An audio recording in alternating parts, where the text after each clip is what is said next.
Comprendre le Coran et l'Islam. Réponse de Karim Al-Hanifi à ces 12 défis. Le 24 juin 2018, nous avions mis en ligne une vidéo. Les 12 défis de Karim Al-Hanifi. Par courrier électronique, Karim Al-Hanifi a confirmé le 15 juillet 2018 avoir visionné cette vidéo par un message laconique repris tel quel. Bonjour, j'ai déjà vu cette vidéo il y a quelque temps, je crois le lendemain de sa sortie. Quelle a été sa réponse? Comme supposé, un silence assourdissant. Nous lui avons laissé plus de 3 mois, ce qui semble amplement suffisant. Lui qui aime invectiver les interlocuteurs qu'il choisit, il n'a pas trouvé la moindre réponse à aucune des 12 questions, à aucun des 12 défis que nous lui avions envoyés. Et pourtant, ces 12 questions concernaient la vérité sur l'histoire de l'islam, et par les circonstances de sa création, sa véritable nature. La vérité ne l'intéresse donc visiblement pas, contrairement à sa propagande. S'il n'a pas été capable de formuler ces réponses, cela signifie tout simplement que nos affirmations sur l'histoire de l'islam, et dès lors sur ses objectifs intrinsèques, sont réalité. De qui que ce soit, nous n'avons reçu la moindre opposition sur les faits décrits et mis en lumière. Aux éléments historiques, seule une foi religieuse et aveugle hors propos a été avancée, réitérée et ressassée, parfois avec des mots violents. Reprenons ainsi, défi par défi, ce que Karim Al-Hanifi, mais aussi tout musulman, nous confirment de par leur silence. Défi 1. Pourquoi ces éléments concernant Mahomet sont-ils absents du Coran, et pourquoi les sourates dites mécoises ignorent-elles complètement le prophète de l'islam? Karim Al-Hanifi confirme ainsi que l'origine des sourates initiales est juive, c'est pourquoi leurs auteurs juifs décrivent leur perception des personnages ou prophètes de l'Ancien Testament, qui étaient bien juifs et non musulmans. Ils paraphrasaient la Bible pour leur auditoire arabe. Si le prophète de l'islam était absent de ces sourates mécoises, c'est parce que ces religieux juifs n'ont jamais eu de prophète. N'ont-ils pas écrit au verset 34 de la sourate 23, excluant tout prophète? Si vous obéissez à un humain semblable à vous, vous serez alors perdant. Toute personne qui sait lire peut comprendre en lisant le Coran que les sourates dites médinoises sont des rédactions des adversaires des religieux, soit le pouvoir califal qui a assassiné ces religieux, pour imposer l'islam qui est une imposture totale d'un point de vue religieux. Défi 2. Prouver par des sources indiscutables que le prophète de l'islam était bien né à la Mecque en 570 et a fui en 622 cette ville pour Médine. Karim Al-Hanifi confirme ainsi qu'il n'y a aucune source historique non musulmane, comme le confirment même les islamologues musulmans. Au contraire, tous les éléments connus prouvent que ces affirmations ne sont que des légendes. Ainsi, l'archéologie atteste que rien n'a existé à la Mecque avant 699. L'historicité des sources musulmanes est nulle. Et pourtant, Karim Al-Hanifi les utilise à foison au cours de ses vidéos pour tenter de prouver ses mensonges. Nous étions arrivés à ce même résultat par plusieurs raisonnements simples, explicités dans nos vidéos, dont celle adressée à Karim, et jamais démentie. L'histoire de Mahomet n'est basée que sur des mensonges du IXe siècle, servant à donner une justification divine aux volontés des califes, qui créèrent de toutes pièces le prophète, le modèle parfait tel que décrit par Dieu, pour pouvoir ainsi agir comme lui au nom de Dieu. Rapines, meurtres, viols, esclavage, mutilation, etc. Défi 3. Prouver par des faits matériels indubitables que la réception des derniers versets a eu lieu au plus tard en 632 à Médine, et dès lors que l'ensemble du Coran est bien une révélation divine. Sourate 15 versets 80 à 82. Les gens d'Alikron démentit les envoyés. Nous leur avons apporté nos signes, mais ils s'en détournaient. Ils creusaient des maisons dans les montagnes, rassurés. 2 graffitis se trouvent à proximité d'Alikr, à Agra, en Arabie Saoudite. Ils disent: j'ai cru en ce que les gens d'Alikron niaient, et j'ai cru en ce que les Tamoudons niaient. Celui qui a réalisé ces gravures avait entendu ces versets, et il voulait se déculpabiliser de la mauvaise impression laissée aux émissaires religieux, visite dont il avait été témoin convaincu. Ces graffitis étaient les Dazibao de l'époque. Ces graffitis sont datés de l'année 702. La rédaction de la sourate 15 ne peut que dater de l'année 698 environ. Mais alors, en quoi est-ce une parole divine révélée à un prophète mort en 632? Défi 4. Prouvez que le Coran a été en permanence transmis oralement et que la tradition musulmane est une réalisation de bonne foi d'un travail de recomposition de l'histoire du prophète et de ses compagnons. Au raisonnement simple nous amenant à ce défi, pas de réponse. Pour ceux qui douteraient encore de la mauvaise foi des rédacteurs de la tradition musulmane, posons encore d'autres questions.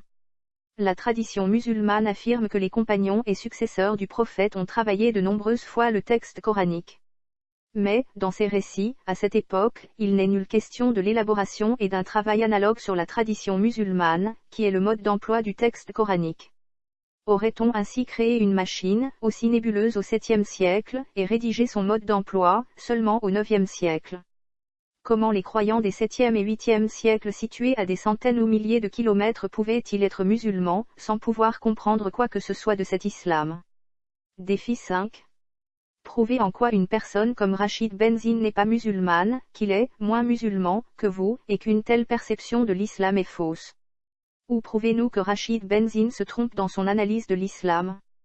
A-t-il tort en affirmant que la violence est aussi musulmane, nier ce fait constituant un déni? Pour un non-musulman, toute personne qui affirme être musulmane est un musulman. Mais pour les musulmans, seuls sont musulmans ceux qui interprètent l'islam comme eux-mêmes. Pour les terroristes, tous les musulmans non terroristes ne sont pas musulmans, mais des mécréants. Et pour les musulmans pacifiques, Daesh et les mouvements analogues ne représentent pas l'islam.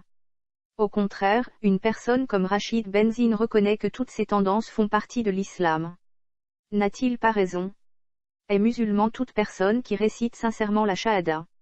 Et devient apostate ou qui comprend la signification initiale de la shahada. Défi 6. Parlons de vous.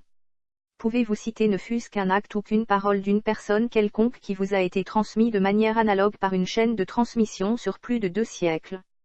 Pouvez-vous nous citer cet acte, cette parole et cette chaîne? En lisant cette question, on ne peut que se rendre compte que le système d'isnad, de chaîne de transmission de hadith, est aberrant. Personne n'est capable d'énoncer la moindre information reçue de cette manière. Ces isnads nous prouvent une chose: que la rédaction des hadiths est bien ultérieure de 2 siècles, mais aussi distante de 2000 km, des éléments ainsi révélés. Ces faits et gestes n'existaient donc pas. À tout musulman, une question doit être posée. Pourquoi y a-t-il, selon la tradition musulmane elle-même, autant de hadiths déclarés faux ou fortement douteux? Qui les a rédigés, et dans quel but? Nous constatons que tous les hadiths sont faux, y compris ceux concernant la révélation du Coran aux prophètes de la tradition islamique. Défi 7. Sans une telle compréhension du sens des mots au cours des 7e au 9e siècles, et selon votre histoire de l'islam et du Coran, copie de l'histoire connue de tous, pouvez-vous nous expliquer d'une manière cohérente les inscriptions du dôme du rocher à Jérusalem? Et oui, aucun islamologue ne comprend les inscriptions du dôme du rocher, parce qu'il les interprète comme les musulmans. Ces inscriptions sont capitales, car il s'agit de l'unique texte assurément du 7e siècle dans lequel le mot « Muhammad » est présent. Toutes les autres traces donnent ce terme sans contexte flagrant. Comment un personnage antérieurement inconnu, mort depuis 70 ans, peut-il apparaître ainsi subrepticement? Comment Dieu et ses anges peuvent-ils bénir, et surtout protéger un mort, de surcroît un prophète? Comment le peuple peut-il lui rendre grâce d'une manière digne? Si on accepte que Muhammad signifie le calife, tout s'éclaircit. Défi 8. Démontrer concrètement par les faits que l'existence du prophète Mahomet était connue à cette époque, que les chaînes de hadith étaient en construction et que l'utilisation de faits ultérieurs est légitime à la foi musulmane, sans contredire le Coran. À moins que de nouveaux éléments comme des graffitis ne tombent miraculeusement du ciel, ceci est rigoureusement impossible. Les rares traces de Muhammad du début du 7e siècle, voire antérieures, nous montrent un homme de guerre, mais en aucun cas un prophète. Déjà à l'époque, Muhammad était la manière habituelle de désigner les dictateurs. Si des chaînes de transmission des hadiths ont été inventées au 9e siècle, c'est parce que ces faits et gestes n'existaient pas à l'époque du prophète. En un mot, toute l'histoire de l'islam n'est qu'une suite de mensonges rendus possibles par de très nombreux anachronismes. Défi 9. Expliquer de manière convaincante l'origine divine de tels versets, et leur donner une signification cohérente. Les islamologues sont incapables d'expliquer la distinction entre versets dits mécois et médinois. Dès lors, ils n'en parlent que très peu. Ils constatent seulement que la séparation selon le temps, avant et après l'hégire, est rejetée par leur découverte et par la linguistique. Et pourtant, cette distinction est évidente et primordiale. Les versets dits mécois sont l'expression des prières et narrations des religieux soumis à Dieu, et les versets dits médinois sont issus des scribes des califes, exigeant soumission à Dieu et au calife. Sous les Abbassides, les califes se prenaient pour Dieu. Ces versets demandaient dès lors soumission au calife, et au calife, afin de justifier leur dictature. En reconstituant l'histoire, nous avons compris quand et pourquoi cette distinction a été établie. Vers 865, pour éviter la chute du califat en cas d'apparition d'autres exemplaires d'un lectionnaire non corrompu, qui avait été découvert et détruit. Défi 10. Prouver que l'ensemble du Coran est antérieur à 633. Nous avons déjà abordé ce thème. Poursuivons. Comme vous n'êtes pas capable de prouver la moindre de vos affirmations, nous vous informons que les versets 1 à 113 de la sourate 2, les sourates 3, 60, 66, 33 et 99 proviennent des kalames des scribes des califes Omeyyades, entre 690 et 747. 22 sourates complètes sont les fruits des kalames des scribes des califes abbassides, entre 813 et 870 environ. Ce sont les califes abbassides qui expriment, dans leurs sourates, l'infériorité des femmes, mais l'autorisation du viol, le rejet de l'autre, l'antisémitisme, et tous ces bonheurs divins. Par le miracle de l'abrogation, ce sont ces actes que vous voulez nous imposer sous prétexte divin. La haine et le rejet de l'autre. Défi 11. Pour tout homme de bonne foi à la stricte recherche de la vérité, cette chronologie, cette histoire alternative pourrait être démentie, en tout ou en partie, par un seul verset coranique contradictoire. Mais nous vous connaissons. Dès lors, seriez-vous capable de prouver que cette histoire alternative est fausse, en tout ou en partie, en citant au moins 7 versets coraniques, en respectant les clés de lecture et l'essence des mots définis ou perceptibles, qui invalideraient sans le moindre doute cette autre histoire de l'islam? Monsieur Karim Al-Hanifi, est tout musulman. Non, vous n'avez pas été capable de donner le moindre verset incompatible avec cette histoire réelle du Coran et de l'islam. Parce qu'il n'y en a pas. Vous faites de la propagande, nous faisons de l'histoire.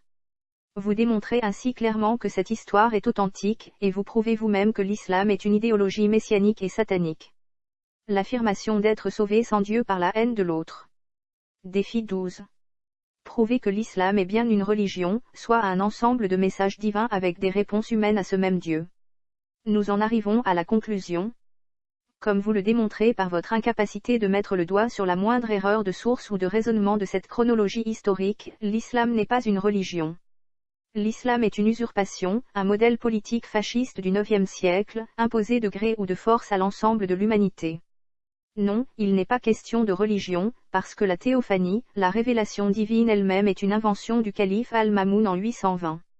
À quoi bon prier un calife mort et peut-être en enfer depuis 833? Vous ne saviez pas. Nous non plus. L'erreur est humaine, et le pardon de l'autre pour toute erreur de bonne foi doit être accordé. Mais tout qui, en connaissance de cause, poursuit dans cette voie, confirme son accord avec de tels objectifs de haine. Heureusement pour vous, Dieu est infiniment miséricordieux dans la Bible et dans le Coran. Monsieur Karim Al-Hanifi, à plusieurs reprises, dans vos vidéos, vous avez usé d'argumentum ad personam. Si les dires sont inattaquables, on vise la personne. C'est habituel dans certains milieux musulmans. Gardons de la dignité. Les musulmans le font parfaitement pour nous. Nous pouvons découvrir sur le site, oumma.com, des mots doux à votre encontre dans un article signé Hossein Kerzazi, un doctorant musulman au Centre de recherche historique de l'Ouest. Une première conclusion est de considérer qu'il y a un travail de réforme considérable à conduire sur les hadiths car nombre d'entre eux que l'on considère comme authentiques, n'en sont pas. Dès lors, comment ne pas écarter les hadiths sahih qui sont problématiques sans craindre le ridicule? Comment considérer, par exemple, la méthode pour le moins grotesque d'un Karim Al-Hanifi dont la sélection de hadiths s'apparente moins à un travail historico-critique qu'à des arguties douteuses consistant à pinailler sur de supposées, fautes de copistes. Mais, cependant, il serait de bon ton que vos multiples adeptes, ceux qui pensent vous connaître en regardant vos vidéos, sachent qui vous êtes vraiment, et ce que représente réellement le Centre de recherche en religion comparée. Déjà, comme vous pouvez le constater, le qualificatif de « religion » pour l'islam n'est qu'usurpation. Vous l'avez prouvé vous-même, peut-être à l'insu de votre plein gré. Dès lors, que vient faire l'islam dans un « centre de recherche en religion comparée » ? Seuls le judaïsme et les christianismes peuvent être qualifiés de religion, à moins que vous ne prouviez vous-même par des faits objectifs indiscutables qu'ils ne le sont pas. Une armée de « bouffeurs de curés » a essayé. En vain. Pour montrer qui vous êtes, reprenons une vidéo que vous avez réalisée vous-même, et que vous avez postée sur le net. Non, bien sûr, pas sur votre chaîne YouTube. Le double langage permanent a des limites. On comprend par cette vidéo qui vous êtes, et quels sont vos objectifs réels derrière un nuage de fumée bien opaque.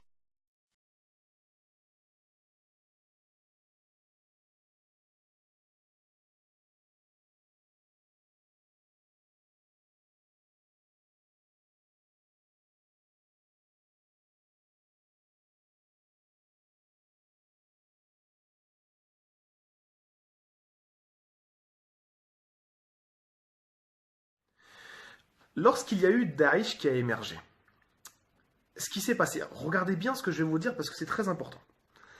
Quand Daesh est arrivé, en fait, l'idée était bonne, d'accord, de remettre El Khilafa, le califat islamique. Ça, il ne devrait même pas y avoir de débat sur la question. Par contre, le problème qui s'est passé, c'est que comme ça n'a pas abouti et comme le projet, eh ben, il a été, c'est fini, parce que concrètement, il faut dire la vérité, ça y est, Daesh, ils sont repliés au maximum et il y aura plus grand monde qui va rester. Mettez-vous à la place des gens qui tiennent les rênes de ce monde. Et dites-vous juste une chose. Donc, j'ai un pays musulman qui a été rasé. Donc, j'ai 300 000 musulmans, au moins, au minimum, qui ont disparu de la surface de la Terre. Et tous les combattants, ou la plupart des combattants islamiques, eh ben, ils sont morts. Donc, imaginez en fait la pensée de ces gens-là. C'est-à-dire que, étant donné que l'opération a loupé, et bien maintenant, on ne peut plus rien faire. Puisque le reste de la communauté ne bouge pas. Donc, tous les gens qui avaient un brin de combat dans la tête, etc., mais ils sont partis, et la plupart sont morts. Qu'est-ce qui reste? Que des gens normaux, et qui ne bougeront pas le petit doigt. Il faut s'assumer devant une glace et dire la vérité. Donc, concrètement, c'est quand même triste, mais c'est la réalité. Donc, c'est pour ça que ce qui se passe en Palestine, bah, il n'y a rien qui va régler le problème pour l'instant. Tant qu'on ne se réforme pas, tant que les gens ne reviennent pas au khilaf, à la sharia, etc., malheureusement, il n'y aura jamais de changement. Tant qu'on n'aura pas d'autorité compétente qui gérera la communauté islamique, eh bien, on n'avancera jamais. On restera dans cet état de délabrement. D'ailleurs, j'avais dit, dans le débat avec Jean Bricmont, j'avais dit une chose qui est une réalité. On ne comprend pas pourquoi il y a l'ONU, l'Organisation des Nations Unies. Donc, on a une organisation qui est faite, une coalition en fait de nations européennes, etc. On a les États-Unis. Ce sont des États qui sont unis et qui sont prêts à se battre avec la coalition en face pour pouvoir faire un partenariat. Mais pourquoi est-ce qu'on n'aurait pas le droit d'avoir ce qu'on appelle l'OMU, l'Organisation des musulmans unis, dirigée par un khilafa? Pourquoi on n'aurait pas le droit? Pourquoi?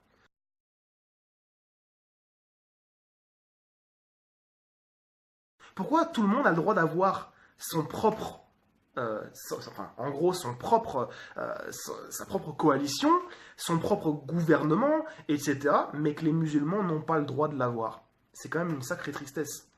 Et c'est un état de soumission pour l'instant dans lequel on est, et on espère, Inch'Allah, que ça change. En plus, si vous voulez que les musulmans s'en aillent de vos pays, bah, laissez-les rétablir le khilafa. Comme ça, ils partiront tous, et vous serez tranquilles dans vos pays. C'est tout. Il faut juste comprendre la chose. Point.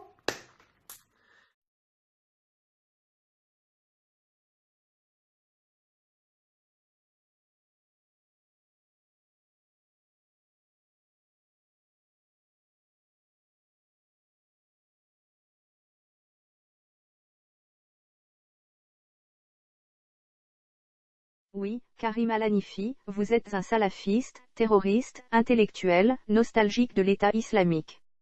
Pour enlever les guillemets à « intellectuel », il faut être intéressé par la réalité. Cette réalité, vous la connaissez, mais vous persévérez dans votre délire satanique. Vous avez de la chance que la justice belge est pitoyable de par son inaction.